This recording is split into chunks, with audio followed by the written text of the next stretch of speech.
What's going on, everyone?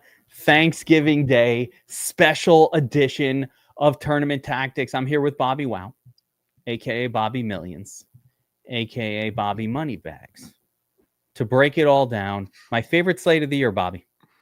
3 games for all the monies. You've honestly, you brought me in too. This is my favorite week. I've never anticipated Thanksgiving football as much as I do tomorrow. I'm pumped. Yeah, I love it. I love it. And the slate has a lot of viable plays. We're just finding out now that Tommy Cutlets is probably not going to play for the Giants. They're going to get a little Drew Lock action, which gives them a more competent quarterback and us a Stoneman salary. I think 45. They priced him. So 4,500, close to Stoneman salary quarterback to add to the mix. Should be fun. Is he confirmed starting? No, but it looks like that's what's going to happen. We were just trying to figure out if Cooper Rush has any sort of real true question marks there. What do we feel about the Cooper Rush situation? Cooper Rush sounds like he's going to be good to go. So no Trey Lance. You know, I thought maybe we'd see Trey Lance last week and we didn't. So I think Cooper Rush is, he's probably the guy for now. I don't know that we have to have any exposure to Trey Lance on Thursday. Yeah, not Trey Lance, but you got to acknowledge that Cooper Rush has put up a 20 and an 18 in his 2 games, and he's not been terrible. He's been fine. Get a lot of blowout run, but he's been fine. Yeah, but nonetheless, it hasn't been terrible, and that's a reminder that shit gets done. There's a bunch of revenge narratives this week as well. We're going to get into some of those. And we're going to talk a little bit about strategy, general strategy for a 3-game slate. I think that's really where we should go with this breakdown, Bobby. What do you think? Yeah, let's do it. Let's do it. I think we got to open up, though, with the answer to this question here, just to kind of lighten things up, get the mood a little bit lighter. So what is your drink? I'm drinking beer at Thanksgiving. I'm not having fancy drinks, wine and beer. It's like pretty simple. I think actually the hostess for my Thanksgiving this year is preparing some sort of a unusual beverage, like a mimosa of some sort. Ooh, okay. I'm fine with that. Okay. My drink of choice in general involves whiskey, Bobbywow. Mine does too. Usually neat as well. Yeah, I like an old fashioned, but I probably Guinness for me on Thanksgiving is where I'm gonna go. I love Guinness. There you go. Yeah, it won't be Guinness for me. A little heavy. I need room for the turkey. It is heavy. Keep it Blue Moon, but they probably won't have Blue Moons where I'm going. But if they do, they will have prepared for me. That sounds good too. Yeah, if they prepare for me and have the actual Blue Moons, that'd be gold. Love it. Do you have a favorite whiskey? Do you what's your whiskey? What's your go-to whiskey?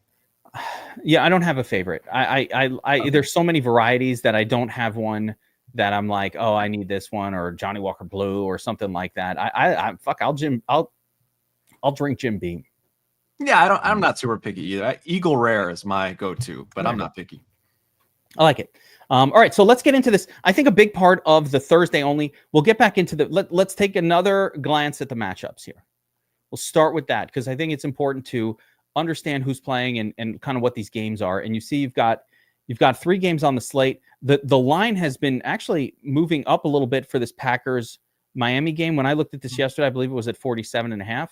So it's kind of floating upwards. And now these 2 games have big lines. Your beloved Bears in the opener on the road in the dome, weather conditions under control. Yep. I like a no wind, no rain possibility game. That's where fantasy points go to percolate. Wow.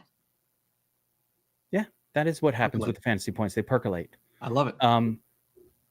Chicago big underdog in this one. I definitely, and the Lions look like a great team and blah, blah, blah, and all that good stuff, right?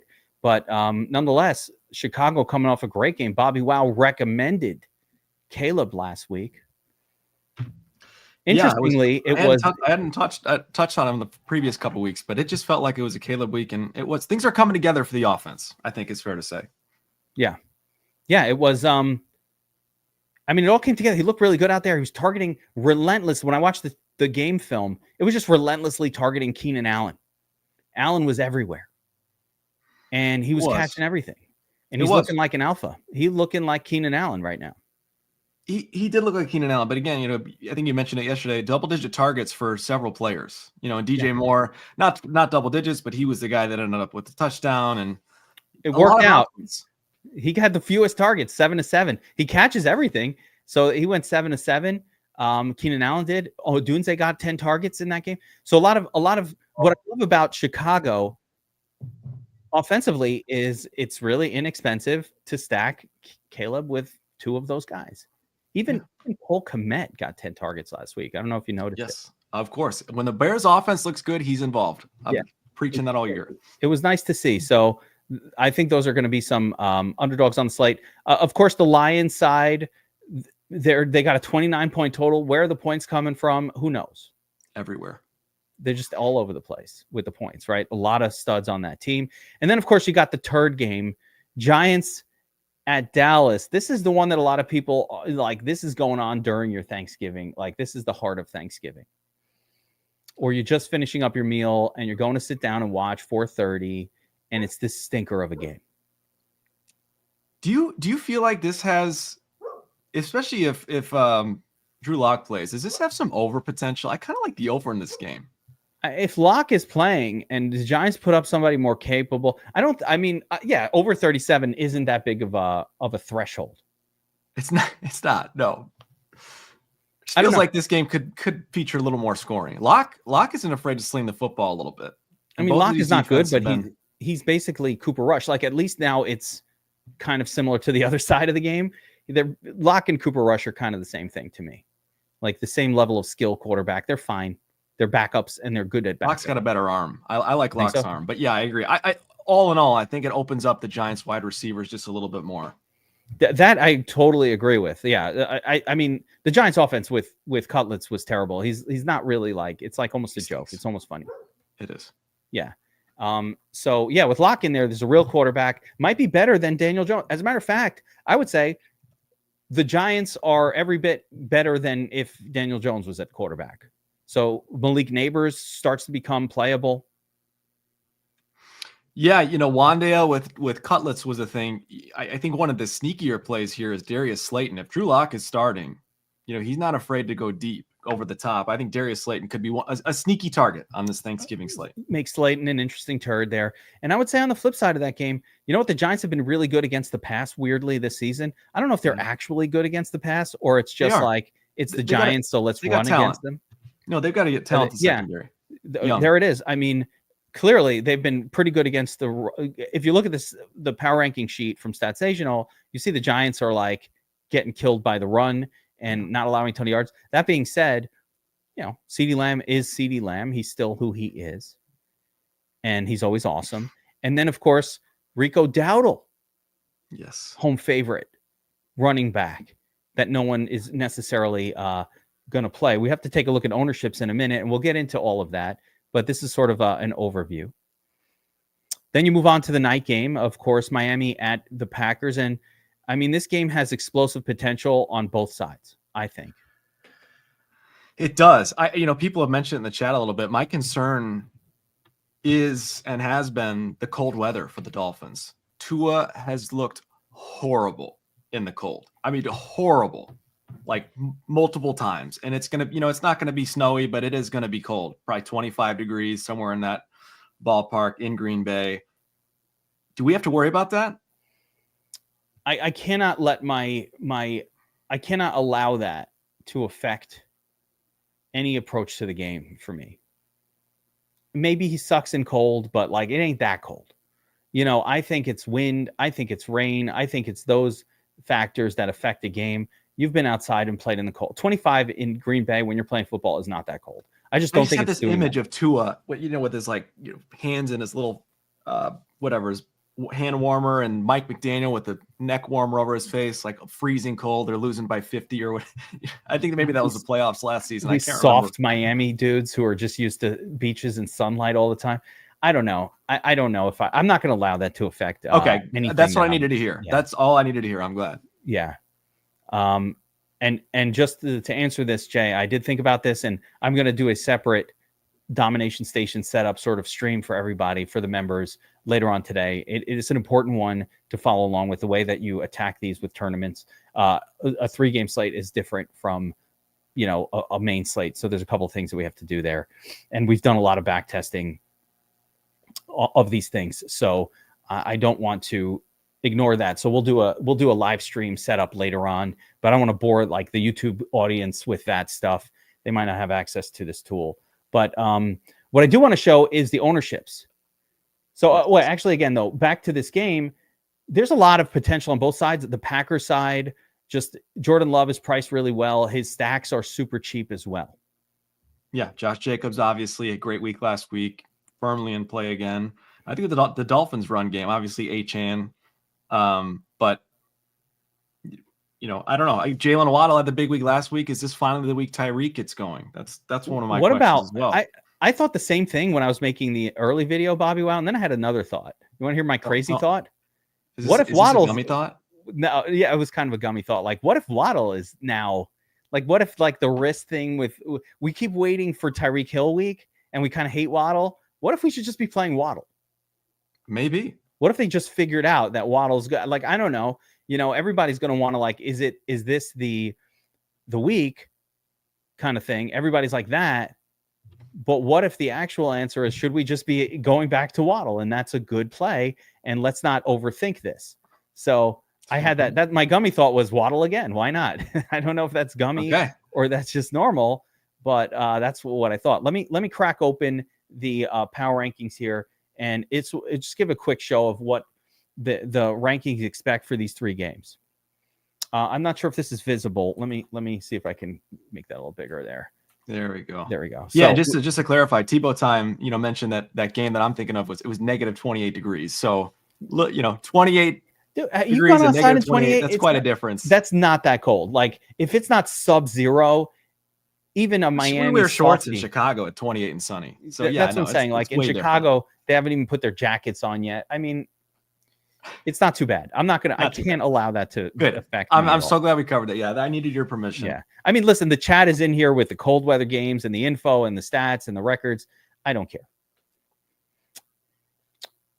Detroit expected to rush for 157 yards. That's not even that much above their norm. So kind of standard. Can't look at Chicago stats other than the rushing stats. What we know is that the Lions are really good versus the rush. So you would expect it's another reason why I kind of like that Chicago passing game a little bit. They shut down the run. The touchdowns come through the air. When you look at Giants, Dallas, can't really look too much at either stats because the quarterbacks are new and different. But we do see both teams project well for rushing yards. Those are well over the norm for both teams. Like Dallas does not rush for 144 yards normally. So what this is saying is Giants are bad versus the run. They allow 30 yards more per game to opposing running backs. One of the worst rush defenses in the league. And Tyrone Tracy, we can't forget about him on the other side. Got to call Tyrone. Got to call him. Look at that score though. Yeah, that's like the over as well a little bit. Yeah. I know that's not a huge thing, but interesting. It does point to the over a little bit. Yes, it does.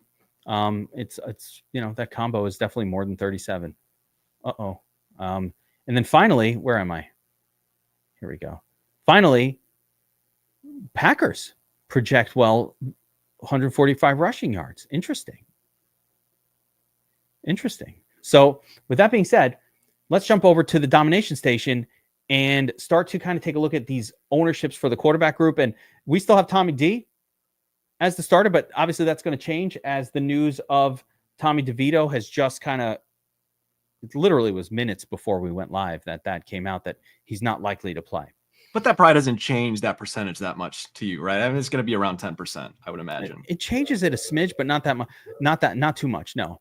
But I mean, are you surprised at all? So right now, the ownerships are not heavily skewing to anybody, really. You're seeing 20%, 20%, and 20% for Jolo, Caleb, and Jared Goff, which is unusual. I mean, it's normally not that. Yeah, I'm not shocked at all. I wouldn't be surprised if Caleb ended up as the highest owned on the slate, but that seems accurate to me. Yeah. I like to play a lot of ownership leverage here, but there's not much there. I don't see a whole lot to play with this. I mean, other than I think I want to be maybe lower on Goff than what that is, just because Goff's big games are more far between than the other ones because of his running back duo. The Bears' pass defense is pretty dang good. The Bears, the Bears are just a good defensive team in general. But after that, I mean, I don't know. So let's just talk about the quarterback position. Is there a quarterback that you feel like, hey, I want to, we're going to put, so in mass multi-entry, just to understand, in mass multi-entry, you got to kind of play a little bit of everybody or most of the quarterbacks if we're running 150. But if you're just picking out handcrafting some lineups for tomorrow, who are your go-tos? Who stands out for you, Bobby? Yeah, look, I part of it is going to be dependent upon salary. Like as we build lineups, do we need to save salary, or is it kind of flexible? I think one thing that stands out right away is you see Caleb at 5,300. He's $1,000 cheaper than Love and 1,200 than Goff. That's a big difference, if salary matters. So I think honestly, my top three, my primary three will be Caleb, Love, and Tua. I think Tua. Easy to get leverage on. Yes, easy to get leverage on. People are expecting a cold game. I love Caleb Williams, obviously. He's got 30-point upside. Flashed it again last week. And then, Jordan Love, he's got 35, 40-point upside even, that we've seen earlier this season. Yeah. So those will be my three primary exposures. Yeah, so I'll go back to for me, not that it's all relevant, like how you stack them up and all that, but for me, for the first look, I was really between Jolo and Caleb for my sort of like the guy I wanted like to be my primary for the slate. Jordan Love, we saw last week. I mean, they destroyed San Francisco, but so they didn't need him much. But I felt like he's kind of started getting it going a little bit in terms of like even last week's game, he put up some nice numbers in the first half until the game just got away from them, from 49ers, and they just kind of ran it. And I don't think Josh Jacobs is getting 3 more touchdowns in a single game, or doing anything like he did last week. So, yeah, Jordan Love also really cheap stack pieces that make it work. Like it's super easy to just stack him up with Reed and Christian Watson or some combination. And Romeo Doubs might be out for this one. It's got a Q tag. Yeah, that'll make things interesting. But yeah. I think we tend to overthink the Packer stacks. I think with Love, Christian Watson's going to be my primary stack, and I'll have a ton of Dubs too. Like I definitely want some exposure to Wicks and those other guys if Dubs is out. But I don't think we overthink it here. We got Kraft as well. I think those 3 guys will be my primary pairings. Yeah. And a little Reed, of course, even though he hasn't had a big game in forever. They do spread the football around. But Caleb, same thing, 1,000 less, also similarly low-priced stack partners. And by the way, I did check, and it is not difficult. Like you're not really needing to reach down too badly. Like because of the tight ends are cheap, you can kind of double tight end it. Like when you're building these lineups, you'll see it's not too difficult to have all pretty good plays. But I think it'll be really exciting to see as we're running the optimizer, allowing for some of the high upside, low floor guys in those lineups that help to make it all work. So then let me ask you this. If you're, you need to win a fantasy match. If you're down 20, start one of these quarterbacks on this board right here. Who are you starting? Jordan Love. Okay, there it is. Yeah, I think the safest quarterback is Love. You know what? Let's see what the props say. Yeah, I think you're probably right. Right. Dude, you're going to love this.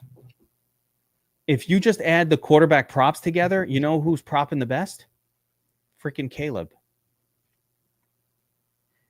So if you just take the props, Caleb, his projection, the props projection for Caleb is 17.5. The props projection for Jared Goff is 16.4. He's lower than Caleb and lower than Jordan Love, yet he's priced massively higher. Yeah, there you go. I'm genuinely surprised I did not look at that. Dubs in concussion protocol according to Fling, so Dubs probably not going to play. That opens up more for Watson, more for Reed, yes, and the potential for Wicks. Yes, I'm still blown away. Look at the props projection. We're not. You don't like it? Bet it. Well, and here's why. Let me tell you why. Because of all these quarterbacks on the board, there's only one that's been running the football consistently over the last couple of weeks, and that's Caleb Williams. So he's got a 6 or 7 point floor just with his legs. I think that's probably part of the reason. Absolutely. I'm liking it more and more. I think that's probably the best play. It might be Caleb. I could also see us, at the end of the day, I could see us bashing our heads against the door because Jared Goff throws, this is the week he throws 5 touchdown Yeah, I mean, you can't ignore it. But So, if I'm playing I agree. If I'm playing a cash game, I'm just, the problem is if there's two ways for Chicago to put up a big number. One version is they get a lead early and Detroit is chasing. And in that version, Goff actually does smash. But in the second version, it's Detroit that takes the lead, but Chicago kind of gets the garbage time, the chasing credits. And that's where Caleb can get it done. But Detroit still kind of runs through their running back group. So Chicago's the worst first quarter team in the league in terms of scoring. So I think, yeah. Let's say if we're watching this and you have Caleb, you're happy if Detroit is scoring and running for touchdowns. Absolutely. Like you want them to. So actually that makes me really interested potentially in pairing up Caleb with Jahmyr Gibbs. And Montgomery. A little Montgomery, a little more Gibbs. Monty with that shoulder and Q tag, I'm like nervous about him. But you never know. You never know. But yes, the Detroit running back. You're less concerned? I'm less concerned. Dan Campbell has been, pretty confident Monty's going to play. And, Montgomery, he's just going to play against the Bears. That's just who he is. He's going to play against the Bears. Revenge narrative is real here? He'll take, 10 ibuprofens or, whatever it takes to not feel the shoulder. He doesn't care how bad it's going to hurt the next day. He wants to put up a good score against the Chicago Bears. He wants to do well. Revenge narrative. I like it. Do we have a ton of interest here in the cheap guys, Cooper Rush? I have zero interest in Rush. I do have interest in Drew Lock. Interesting. More interested in Drew Lock than Cooper Rush for you. Yes. So yes. Cooper Rush has had 2 games. He's put up yeoman-like scores, 19s and 20s, which is fine. Actually great for this. Might get it done. Might not get it done. Even though it's a 4X, we're really, with our QB spot, we're competing against these other names here, right? You're not doing it. If even for 1,000 more, if Jordan Love puts up 27 and your quarterback puts up 19, the Jordan Love lineup is going to beat that one. Yeah. We're just looking for raw points for the most part in these. Is it finally Odunze week? Yeah, sure. I mean, it was Odunze week 2 weeks ago, but yeah, all those guys. And I think Caleb +2. I would absolutely go Caleb +2 because they're so cheap. Even without scoring a touchdown, these guys can get there.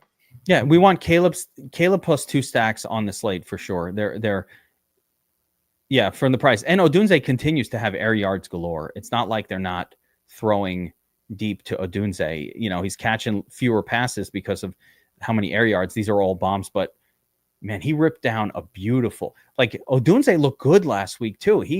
He's pulling them out of the air, contested catches. Everybody was impressive. It's amazing how 1 week they look impressive. I hate to say it, Bobby, but the next week they look like ass. But that is definitely what's been with Caleb. But we've had an impressive. We're coming off a good one, and we had a good one a couple of weeks ago too. So you just never know. You never know. Cash game for me, Jordan Love.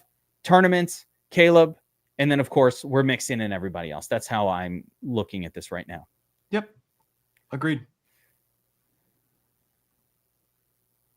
Odunze had 5 catches last week, my man. Unless we're talking about something else. I remember the stats. Yeah. He had 2 catches on the final drive. Oh, okay. There we go. All right, let's shift over to the running back position. And I've got it sorted by ownership just to see what the field is doing. And again, as of now, interesting. So you've got Rico Dowdle as your top chalk running back. Yeah, that's not surprising. The Giants stink against the run. Absolutely stink, and Dowdle's been the guy. Yeah, the power rankings are great. Actually, before we continue with the full breakdown here, I want to mention Black Friday around the corner, Bobbywow. And DFS Army is hooking up our subscribers or our YouTube channel watchers. Not our current subscribers, but for new subscribers, if you want to check out DFS Army, we're giving you half off your first month with promo code BF2024. So we'd love you to check it out and see what you're missing. You want that Dom station and you want to be part of my Domination Station live stream setup build. We don't just give you tools at DFS Army. We teach you how to use them. We were giving you beyond the basics of other sites. We do live streams. I've done so many of these, setting up the optimizer, how to set it up, how to get it to do what you want it to do, how to get the combinations, how to build correlated lineups, how to win tournaments. There's a reason why our members win. Promo code BF2024. That is your Black Friday special. And I'm also under obligation to mention that Sharp App also has a big Black Friday promotion going. That is your sports betting tools and pick'em tools site, Sharp App, sharp.app. Promo code. Wait, I just put the link for that one in the description of this video. So go check it out. It gets you 40% off through Cyber Monday. Link in the description. Okay. One quick thing on that. I just love seeing, like we've seen it several times this season, where someone will post on Twitter or they'll be in a cord saying, hey, I signed up for Army, 2 weeks ago. And I just took this tournament down for the first time. Those are some of the most fun messages to read. All the time. Like, yeah, that's right. We had a guy take down, we had a member take down the Monday night. We had two members win the Monday night showdown. Showdown, yep. I think, has been our strongest thing. The Domination Station really excels at showdowns, I think, more than anything else. Like showdowns and short game slates as well. And shorter slates. So these are the ones where you get the biggest edge, especially with the Dom Station, where, again, you have so much more control than what most other optimizers are providing. So, and of course, our prop-based projection, no one has this. It's a unique thing where we can compare normal projections to prop-based. It is spectacular. These numbers look great here. We're going to look at them again because really spectacular. But promo code, BF2024, half off. Why not check it out? Now's that time. All sports are going. Most sports. TS is money, my man. All right. So let's get into the running back position. Rico Dowdle at the top. Let me take a look here. Prop-based projection up there. Solid score, 14.8. 5,500. Super cheap. He is the starting running back. Is there a reason to fade him? Dowdle? I don't know that I'm fading anybody. I think I'll probably end up underweight a little bit on Dowdle, or maybe matching the field at most. But no reason to fade. No.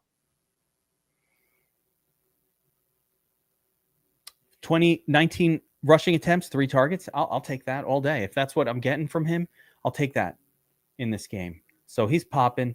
Jahmyr Gibbs above Devon Achane. I'm surprised, Bobbywow.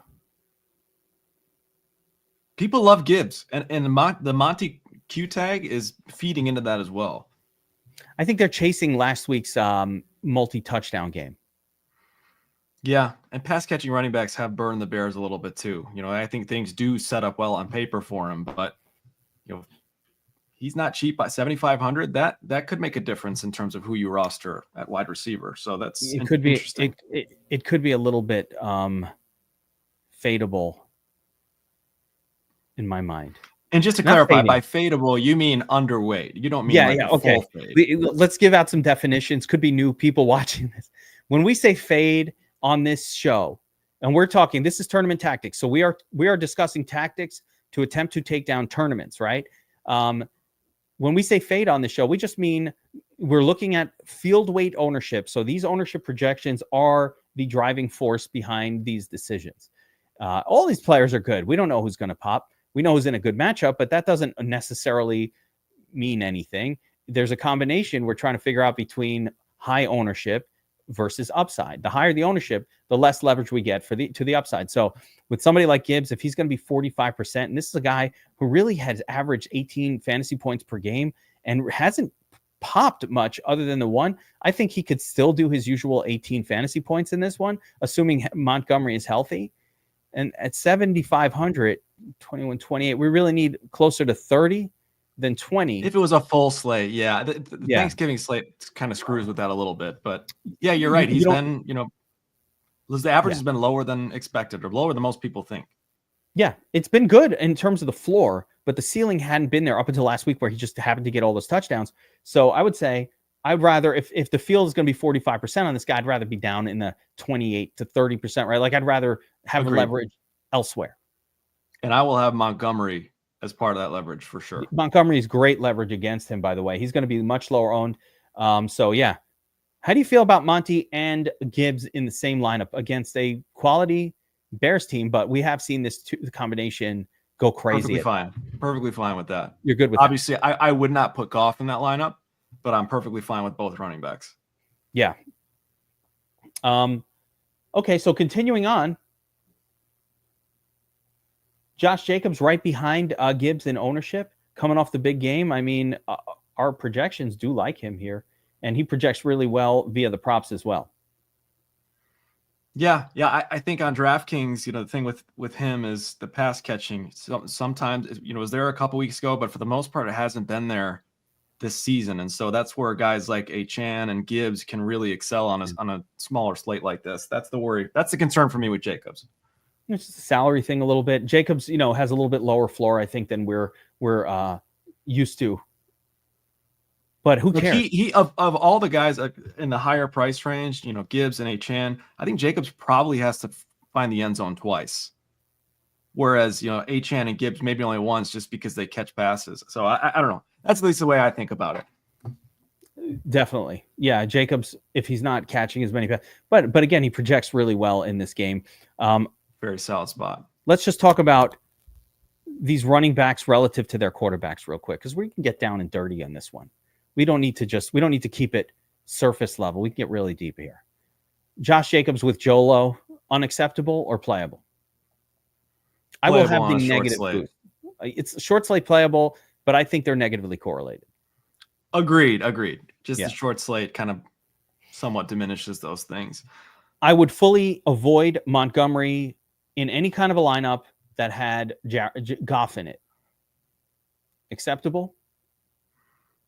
I'm not fully fading it, but I'll have the negative correlation. Yeah. I will fully fade that one. That I will not allow that combo, because the only way that works is if this is Jaguars game 2.0, where just everybody styles. And I have more respect for the Bears than that. But from Bears Nation, that's bold. From Bears Nation, I just got word from Bears Nation, and this is what they think about you allowing Monty with Jahmyr Gibbs. And this isn't me. I just got this in from Bears Nation. So let me just. How dare you?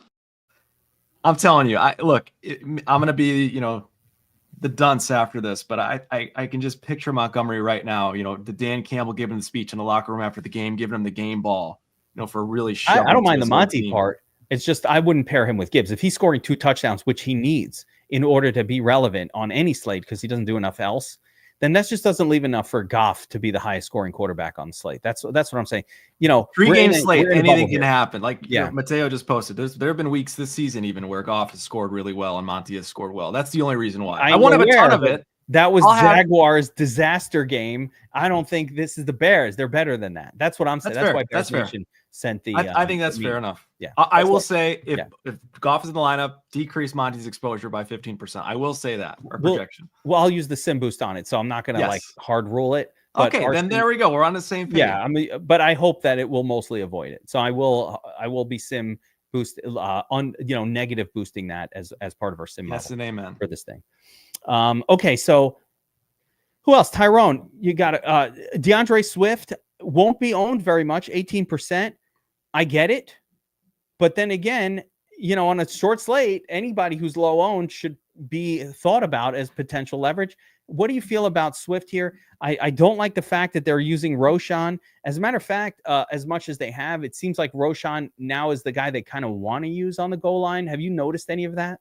Yeah, and I've been preaching that for weeks now, where Roshan gets in at the goal line. He's a guy that will get touches. He's got 9, 10, 11 point potential. And mostly, that just takes away from Swift. But that being said, Swift hasn't been involved as a pass catcher, and he can be. That's the one area that we haven't seen yet from this new offensive coordinator in terms of improvement. That wouldn't be the most shocking thing in the world to see Swift more involved as a pass catcher, and that would change things. Yeah, it would be really nice if if we saw the kind of pass catcher he can be, unburdened by what has been. Yes, but I want to say one thing, because I think the field is going to do what you just did, and that is skip over Tyrone Tracy. Tyrone Tracy is one of the best plays on this slate. Oh, in terms of paper matchup, he checks all the boxes. He's getting the carries, for the Giants. He's the RB1 now, and he can catch passes too. With Drew Lock, more competent quarterback, I think that opens things up a little bit for Tyrone. So he will actually be the guy in this lower, this lower exposure range, him and Montgomery, that I'll have the most exposure to. I need to, after this, look at Tyrone and maybe look at some of those overs. With him, I'm seeing his prop projection is not very good at 11.7. So projection-wise, he's points behind Rico Dowdle, which is like, all right. So, but that makes him interesting for turn. Anybody who's low owned on a 3-game, people are asking me what we've learned. What we've learned in the past is on a 3-game slate, regardless of how great the matchup is, you really shouldn't go over 50% ownership on any player. Agreed. I don't care how good they are. Yep. And so now these projections don't allow for that anyway, but you shouldn't. And the higher owned a player, we've had these 3-game slates where one name could be 70%. When there have been times when like there's 2 great running backs and the other teams have shit. Like if you go back to last year, it was like a weird slate where there were like 2 brand name running backs and a bunch of turdly guys that you're like, ugh, these guys are terrible. And it's usually one of those terrible guys that pops up. That's part why I love tomorrow, because it's so much more spread out. It feels much more like a normal slate. Yeah, there's no like automatic, oh my gosh, I gotta lock him in. But I definitely think there's leverage to be had here. And Tyrone is one of them. I mean, he's on the lower own side, 28%. His projection does not look great though. But it doesn't look great based on that's a Tommy D projection. So it's interesting. Yeah. What about like these extra turdly guys? Do we Roshan, for example, Jalen Wright? What if HN gets hurt and Jalen Wright comes in? Do we want to account for that at all? Those will be the 2 guys I have exposure to in the turdly zone. I'll have 5 to 10% of both Roshan and Jalen Wright. I mentioned Jalen Wright primarily because like last week when push came to shove, it was Jalen Wright in there, not Raheem Mostert. And I think that's true. Yeah. Raheem, sure, maybe he could come in, but he's been consistently for a couple weeks now. The trend has been less than 3 carries. So Wright and Roshan, 10%, but don't get too crazy. Okay. Next up, we have the wide receiver group. And once again, I've sorted by ownerships just to get a sense of what the field is looking to do. The highest owned at this moment is Amon-Ra. Expected. There's CeeDee Lamb up there.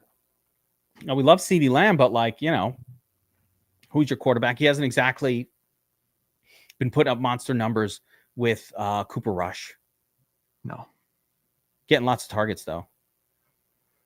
And then Keenan Allen and Jaden Reed coming in there. So Keenan Allen, again, anytime you have 15 targets in a game, I mean, people are going to play you the next game. Yeah, look, I that is a little concerning to me, just in terms of, trying to match that field exposure. I will be underweight on Keenan Allen. It's possible that he does, has a similar performance next week, but we haven't seen back-to-back weeks for really any Bears wide receiver outside of DJ Moore. I just that exposure. If you would have said, before last week that Keenan Allen would be 35% owned on this slate, that would have been insane, right? He'd be maybe 5 or 10%. So I'm not going to chase that Keenan Allen performance, just knowing how this Bears offense spreads the football. 34%. That's a lot. I mean, look, I'll have, 15%, 20% maybe at the most, but that's 34% for Keenan is wild. There's a lot of leverage to be had at this wide receiver position in general. Even just Amon-Ra not having a smash game. Well, that's the other thing. Jalen Johnson is maybe the best. He's one of the best quarterbacks in the league. He's a shutdown cornerback, and he absolutely smoked JJ last week. No one's talking about it. He shut JJ down. Look at what happened He's done that throughout the season. You know what? This is great. I'm so glad you just mentioned this. The Bears understand this. The Bears shut down JJ last week. It wasn't just that cornerback. The Bears, it's a divisional opponent, and they game planned this. It was a lot. No, but it was a lot of Jalen Johnson. I'm telling you, he is top 3 maybe cornerbacks in the league. So I love to hear that. Okay, so give me some reason to potentially go a little bit under the field or significantly under the field on the most owned player, Amon-Ra. And how about tournament leverage with Jameson the same way that Addison last week went bonkers. You Absolutely. hadn't heard of Addison all season. No one knew who he was. He's a turd. Couldn't sell him in Dynasty for a second round pick. Everyone's like, I don't want that guy. Right? And all of a sudden, the Bears, when they faced the Bears, Addison was the prime target, and they didn't even look at JJ. They did, but he was. But look, and this has been a theme throughout the season for the Bears. Jalen Johnson shuts down the number 1, and the number 2 or 3, beats somebody over the top. Jaquan Brisker, who's the Bears, arguably their best safety, is he's out, and so the Bears are beatable over the top. Their other cornerback has been sketchy at best. He's the loon that got beat on that Hail Mary, and he's been terrible ever since. So yes, just to your point, WR2 here is very intriguing. So low-owned Jameson Williams / low-owned Sam Laporta. We're not sure who the WR2 is between those two guys. JMO and Laporta get elevated, and Amon-Ra gives us the excuse that we need to kind of go a little bit under the field on Amon-Ra, the sun god. Plus, there's no sun now. His powers are diminished in the winter. And I will say this, though. The Lions are going to get Amon-Ra. They're going to get creative with him. That's the thing about Amon-Ra that makes him different than Justin Jefferson, is he can line up in different spots. He can line up in the backfield.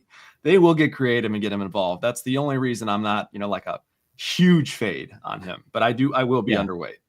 Yeah.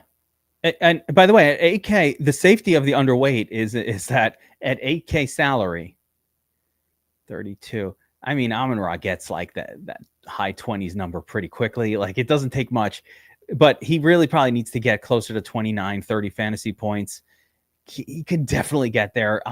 He's a kind of wide receiver that can get there quickly. Absolutely. Too. Yes. So, again, never full fade. But if I only had 30% Amon-Ra instead of 50 in my runs, that's where I'll be at. Okay. Right? We'll have leverage and then put some of that ownership on Jameson Williams or Samwise Laporta instead. Yep. That's the tournament tactic right there. That's the perfect leverage kind of play. So we could look at that. Again, CD, who else is up here? Let's see. So again, we're sorted by ownership. How do you feel about Jaden Reed?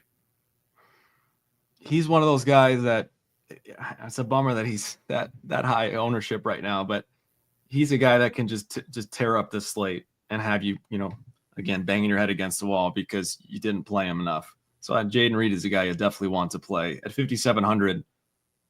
His upside is huge. Him and DJ Moore both. Yeah, I like it. Christian Watson, man, but he doesn't do anything. But it's coming. Did you see that ball that he dropped last week? You told me about it. I went back and watched it, and my heart is broken because I had a ton. I was so high on him last week. Understand, and I talked about this. I don't remember which show, but I talked about these type of players that win you tournaments, but when they aren't winning you a tournament, they lose you the lineup. There's no in between with Christian Watson. It only takes 3 receptions. He's Valdez Scantling, but slightly better, significantly better. But in terms of the air yards, what's that? Way better than Marquez. Yeah. Watson's a beast. He's it's just the health. It's all about health with him. Yeah. He's a big play wide receiver. He's getting tons of air yardage. Do not mention this name ever again. Put him in the trash heap, sir. Quentin Johnston. Put him in the trash heap, never to be spoken of again, please. Absolutely not. But yeah, Christian Watson is the kind of guy that will win you the tournament. When he catches that ball, that one drop was worth 12 or 14 fantasy points. That was a 40-yard touchdown that he just dropped. That was unfortunate. And then, of course, Tyreek Hill. When does his time come? Now? This week? I don't know. Would it be that crazy if Tyreek Hill ended up as the top scorer on the slate? No. Why would that be crazy? You literally were taking this it's guy. Not. Yeah. Second pick overall in your redraft league. 3rd overall pick. It's just, you see it once, and then we're all going to be like, basically, let me ask you this, Bobby. If Tyreek Hill scores 28 or 32 this weekend, what's his ownership next week? Oh, it's going to be through the roof. Yeah, everybody's going to play him. So it's just about that one game. I kind of see myself as a surgeon on these slates, right? Like you got Amon-Ra at 50%. You got Tyreek Hill at 21%. So to me, it's like, okay, if I skim a little bit here off Amon-Ra, I'm down to 30%. Now I can bump Tyreek up to 35%. And right there, I've got big time, enough leverage on the field to be worth it. And, again, for a guy who could easily be the top scorer on the slate. Yeah. So, yes. A lot of names that style. Roma Dunze is that way too. 14% owned. He's had the one big game, but he coming off 10 targets again last week. I tend to think it's the other guys on Chicago that are more likely, like a DJ Moore or still even Keenan Allen. But Roma Dunze, he only needs to catch 2 of those bombs to get to 22 fantasy points. Like it is a fast path for that style of player. Yep, agreed. Waddle super low owned again. Interesting. Brandon Cooks, is he even playing? I need to see. Why is Brandon Cooks? He practiced. He'll probably end up playing a little bit. Yeah, I'm not on board with that. No. Yeah, I saw some ownership on Cooks. I'm like, really? Yeah, Wicks's ownership at 4,200 will go up from here. Once both the word Wicks is out. And Melton. Wicks and Malik Heath even. Ooh, Malik Heath. That's getting deep. I've played a lot of these slates, and it is the low-owned turd that allows you to win. It's these guys in this range. It's catching that right name. Usually, that is the difference maker. Like if Malik, you remember, I think it was Turpin last week or Tolbert. Which was the one who popped? Turpin. It was Turpin. Was it? Wait, was it? Well, Turpin had that return for a touchdown. Yeah, but he just had that. It was. Yeah, he only had the one play, but it was. Tolbert's popped a couple times this season. I think it was Tolbert even last week that had a pretty nice game. Yeah. I mean, this for a showdown that was great. That was fire emojis on the showdown. So I'm just looking at the turd zone here and trying to think if any of these guys stand out. What about for you, Bobbywow? In sort of the sub 10% category of all of this crap, maybe Wandale. Are there any names that you kind of think have a chance? The chat likes Bo Melton. Yeah, I mean Melton's up there. I think, assuming Dobbs is out, Melton's up there, and Heath. I mentioned Slayton earlier. I will have some exposure to Slayton, a decent amount, if with Drew Lock playing. So I like him quite a bit. Darius Slayton, Turpin, Tolbert, those are 2 guys I'll have some exposure to. And I think that's probably about it in this range. One thing I'll say here, Jalen Brooks, if Cooks is out, Jalen Brooks will be on my radar as well. He's a guy that's been more and more involved, but if Cooks is in, that kind of diminishes him. So what about the Dallas tight end situation? Actually, we'll get to tight end. We'll talk about it. I'm thinking about Schoonmaker and all that. So I'm ready to move on to tight end. But yeah, I think it's probably likely that one of these sub 10% owned players could pop into a lineup. But what I was going to say before was you don't need this in your handcrafted. You don't need any of this. Like if I'm in a smaller tournament, I'm not trying to win the million and I'm just up against 100, 200, 300 people or in a multiplier. I don't think we need to delve down here. Is there do you have one confidence play down here? For me, it's a no. A confidence play? No, probably not a confidence play. You know what? It might be Dontavian Wicks. As a matter of fact, it will be Wicks. If the closest thing for that will be like a Wicks for me if Dubs is out. Now that I think about it. Yeah, I just keep coming back to Slayton. He could be a guy that ends up doing it as well. Yeah, there it is. Cool. Let's talk about the tight end position. I think one of the cool things about the TE spot, I mean, look at this prop projection for Jonnu. Jonnu, I don't know what the hell's going on the last couple of weeks. Double-digit targets. He's been a beast. Can he keep it going? Why not? Yeah. His prop-based projection is miles above everybody else on the slate.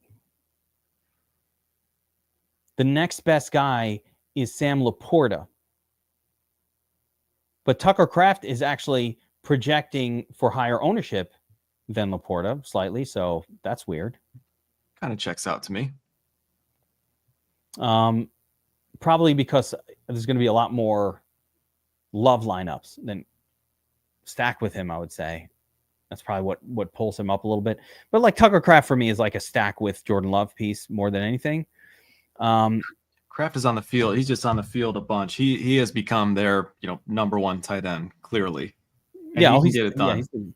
But again, it's the Packers, and you never know where the targets are going to go. That's the challenge of it. It's the Packers, and sometimes he gets only 2 targets. If Dobbs is out, though, I will like Kraft more as well. He's one of the guys that does also benefit from that. Dad games. Let me give this answer because I know a lot of people are going to see this. No, I'm going to do a domination station setup video. We can set up together in a few hours, probably tonight at like 8:00.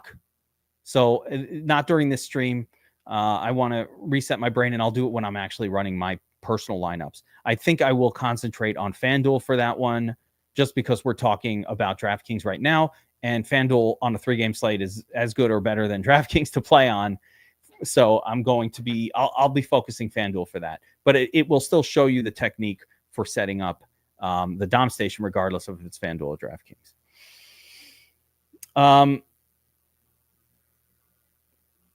Schoonmaker priced up to 3,400 now. Yeah, price him out. Is this less good now? They're getting Brevin Spanford more involved too. Schoonmaker only had a couple of targets. He ended up with a touchdown, which was huge last week. But without that, he scores, 5 single-digit points. Yeah, it wasn't great. If I'm punting here, it's Theo Johnson. He's my clear punt in terms of like somebody under 3K, especially if Drew Lock under center. Drew Lock will throw to the tight end position, and Theo Johnson has been on the field. He's been their guy. So I'm not going to go down to like Brevin Spanford, not really interested in anybody below him either. So, I think Theo is my floor in terms of tight end position. I'm not sure how much you're going to need it. I mean, it'd be interesting to see what Theo does with like kind of like a better quarterback. I actually think it's an improvement at quarterback. I legitimately think it's an improvement at quarterback for the Giants, which actually pulls me back. I forgot to mention Malik Neighbors. Yeah. Yep. Get some leverage on Malik. We didn't mention him a ton because he's still projected for, decent ownership, 23%. But yes, I fully agree. Lock changes things enough. Yeah, I agree. Tight end spot. So obviously Jonnu Smith, the clear-cut chalk, but he's had didn't do much in them games this year, so I don't think it's a lock play, but yeah, he projects. If we're making a cash lineup, it's Jonnu Smith. If you're making the most obvious, as a matter of fact, we can make the cash lineup right here, and he will turn up in it. Like, I guarantee you, Jonnu is If you just click optimize, Jonnu is in your lineup. Let's put it that way. Yeah, if you're looking for upside, three of the guys on this list have scored 25 points or more this season. It's Jonnu Smith, it's Tucker Kraft, and it's Cole Kmet. Cole Kmet's done it twice. Jonnu's done it twice. I'm going to share something that I've discovered in back testing 3-game slates. This is very important. Double tight end wins at a much, much higher rate than full 8-10 game slates. It elevates it. As a matter of fact, it's in the 30 to 35% of the time range that you see 2 tight ends in the winning lineup for these slates. The reason is, now there's a math reason for this. And the reason is, on a main slate, there are so many more players in the 3 to 5K range that are not tight ends that you can find a second one that pops off. The Nick Westbrook-Akine, exists somewhere, and he has his 2 touchdowns and he goes crazy. But on a smaller slate with fewer opportunities and fewer names in that range, it elevates these tight ends who get 6 or 7 targets above a lot of these wide receivers. If we look at wide receivers, if you just kind of look at this as an all format. Yeah, let me give you the first 4 names at 4,300 and below. You got Dontavian Wicks, could be solid. Jalen Tolbert, Tim Patrick, and Jonathan Mingo. that's Jonnu Smith's price, 4,300. Yeah. So like, okay, you feel pretty good about Wicks. You feel okay about Slayton, but do you feel that much better about those two guys than Sam Laporta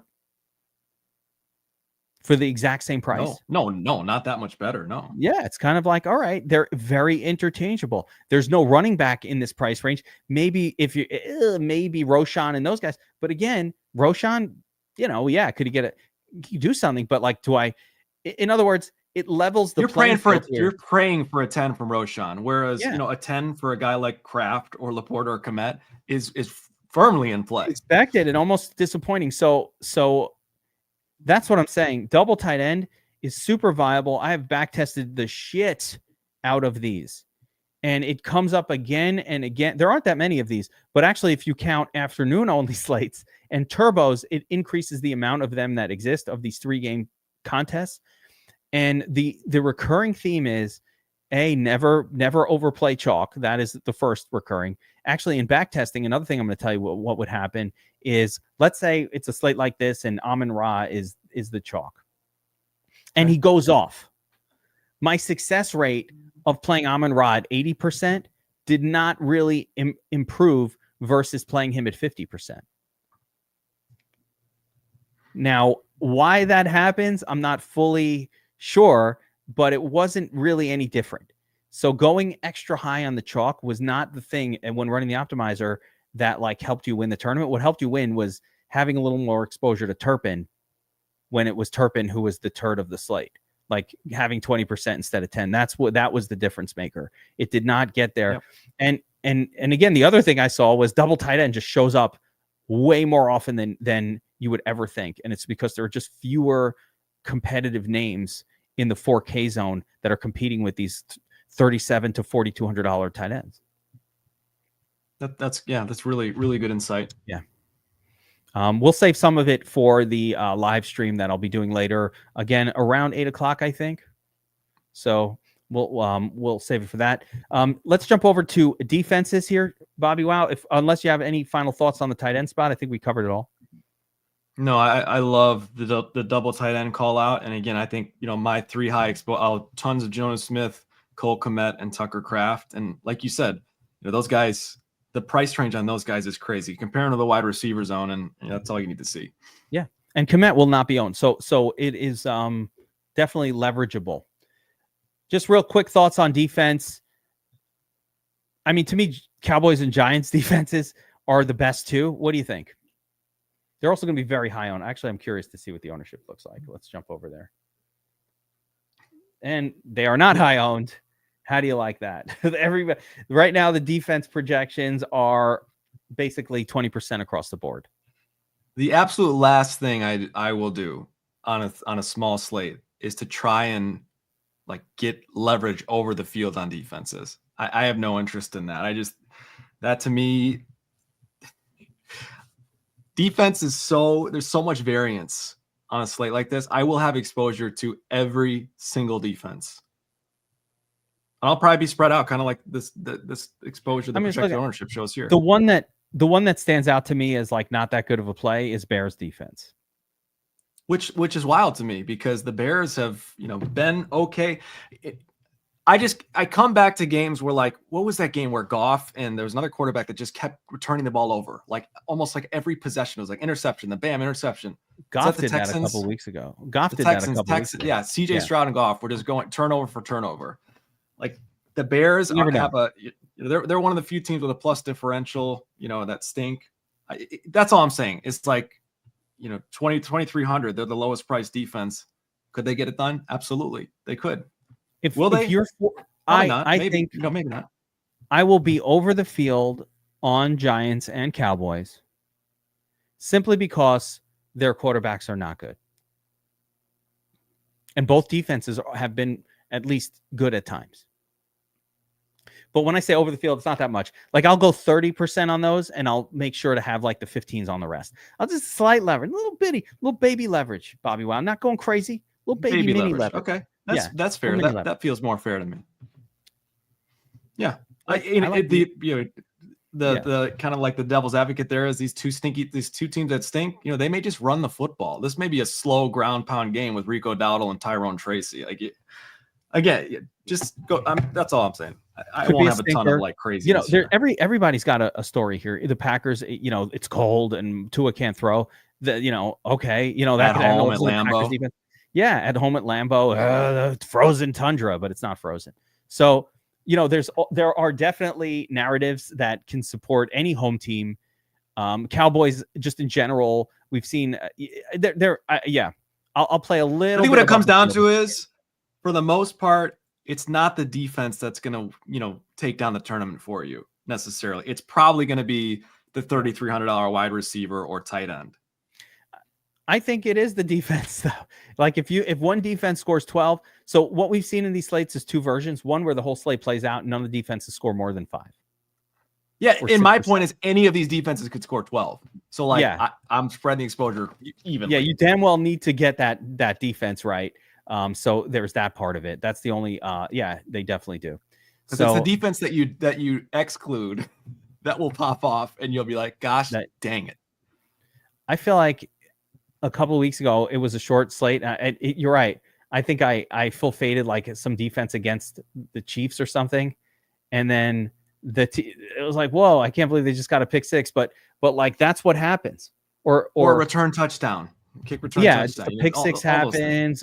Somebody fumbles a punt, it gets picked up, and so you don't know which defense is really going to get there, and it's really, really hard to predict. Which brings me to the other thing, a little piece of advice that I always give out for those who are using the optimizer and maybe aren't going to be there for the stream later, is you got to make sure you allow some players versus your defense. You don't really want your defense to dictate which players are in your lineup. And that's what happens when you leave the rule of no players versus defense or 0 versus defense. It kind of hampers your lineups in a way that it shouldn't. So I would remove that or allow at least 2 players versus defense on a 3-game slate. I do 4 players on a 2-game slate, but like 2 or 3 is fine for a 3-game slate. Yep. I fully agree. Bobbywow, final thoughts? What's your plans for Thanksgiving? Your house? Going over to my grandma's house. Grandma? Gonna have all the family over, extended family, have a nice dinner, watch football, drink some Guinness. It's gonna be pretty relaxed. It's gonna be good. I'm excited. What about you? What's your favorite Thanksgiving side dish? Man, I'm a big fan of kind of the keeping it simple. I like, mashed potatoes and gravy. I like sweet potatoes and with the little marshmallow on them. And then sweet potato pie thingy. Yeah, I've seen that. And stuffing's underrated. I don't think it gets enough credit. Stuffing, I put a little gravy on it too. Oh man, yes, it's good. I'm a stuffing man. I think my favorite thing, stuffing with turkey gravy. Yes, I'll take some mashed potatoes gravy too, though. Well made. Oh, man. I'll do that too. I'm not a big fan of turkey though. I hate turkey. Yeah, like turkey. Fair.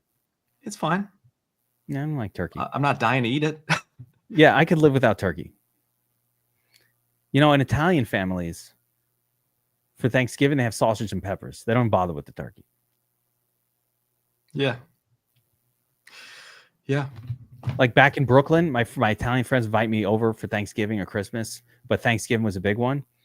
And you're like, where's the turkey? And their mother's like, I'm not making the turkey. Like real Italian people who speak with an accent. Like that's because back in the day, that's what you had.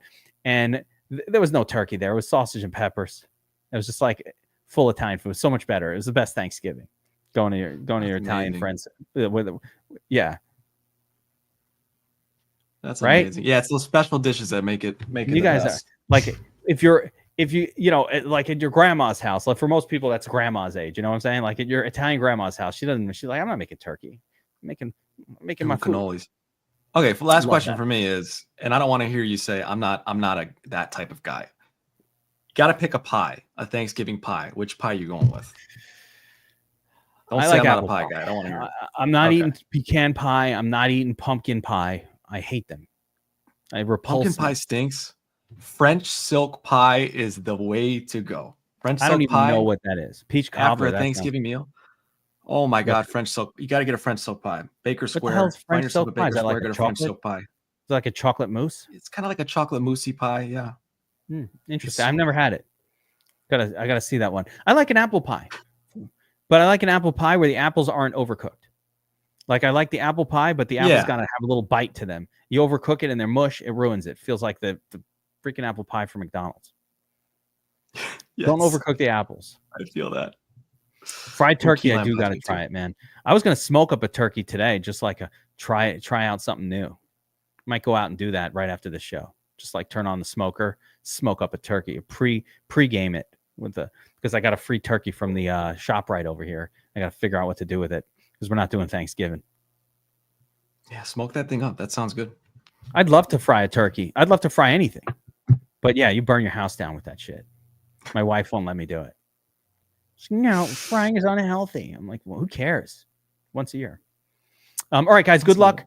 Anyway, good luck on this slate. For everybody who is using the optimizer Dom Station, again, figure around 8 p.m. tonight. I'll post a link in my channel in the DFS Army Discord where we'll just go over getting it set up. And it's going to be me setting it up for my actual runs, but we don't do the whole thing, but kind of go through the settings, the sim model settings that you're going to want for a slate like this to create the correlated lineups that we want to create to try to take this bad boy down. I'll talk a little bit about contest selection. I'm going to give you all a warning that if you're on DraftKings and you're entering the $5 Thanksgiving Millionaire, please treat that as a lotto ticket, not like a sharp DFS entry. You are $1 million to first. It's $2 million in the prize pool. That means most of the money is going to one person. So you are probably going to lose a lot of money, depending. You're probably losing more than half of your entry fees here. So just embrace that, I guess, and understand what you're doing. If you wanted to attack a contest and make a smart lineup for it, I would much prefer you do something with 277 or 833 entries, or these amounts of entries where you can actually have a shot at winning it. And also, even if you take, a pretty good lineup, you'll get your money back or make a little bit. Versus the flea's interesting. The flea here is more interesting than the. Do they have a flea for this? Yeah, it was down there a little bit more. It was. Oh, okay. So, they did a mini max, which is fine. I'm certainly going to do this one. And the dollar game, that's all good. The wishbone is fine. Max is good. Yeah, I don't even see $5 flea. Oh my goodness, it's way down there. Oh, tiers exists too. I forgot about tiers. Those are the types of contests, though. I fully agree, man. Let's take a look at tiers real quick. I think tiers is relevant. Pick a quarterback. Okay. Ooh. Neighbors, Hill, Montgomery, Jacobs. Fade, right? Jameson, DJ Moore, Dowdle. Kickers. What? Kickers. This won't even work on our system. This is going to break the Dom Station. I never saw that before. And final spot, tight end, That's Waddle, tough. Keenan Allen, Odunze, Laporta. Man, interesting. I don't know. I got to think about tiers. We didn't prep for that here. Would you play the 100 single entry? I don't know what the 100-man single entry or $100 single entry. $100, I'm assuming. Yeah. I think the $100 single entry is the perfect contest for tomorrow. That's exactly what you want to be in. I look at the size. I don't like to, care about how much money the contest costs. That's really, everybody's got their own comfort level. But something like this 300 entry contest, I can put a smart lineup in here that I really like, and I have a real shot at a strong finish. And even if I didn't take first, it's probably it pays out really well, and it's not super flat. It's a much flatter payout.